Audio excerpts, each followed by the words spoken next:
প্রশাসন এবং পুলিশ অবশ্যই বাংলাদেশপন্থী হতে হবে। আপনারা জুলাইয়ে আপনাদের সহকর্মীদের নিদারুণ পরিণতির কথা আপনারা ভুলে যায়েন না। আপনারা বাংলাদেশপন্থী থাকুন। আপনাদের কোনো দল হওয়া উচিত না। আপনারা বিএনপিরও না, জামাতেরও না, আপনারা কোনো রাজনৈতিক দলেরও না, এনসিপির না, আপনারা হচ্ছেন বাংলাদেশের। সুতরাং প্রশাসন এবং পুলিশকে বলবো, আপনারা নিরপেক্ষ অবস্থান বজায় রাখুন।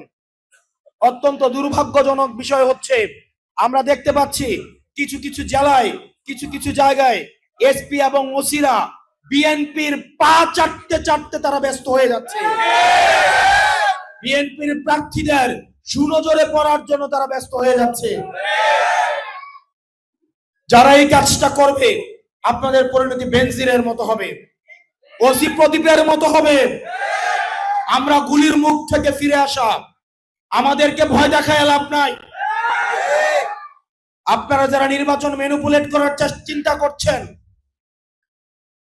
নির্বাচন যদি কোনো কারণে ম্যানিপুলেট করা হয়, এই তরুণ প্রজন্ম বসে থাকবে না।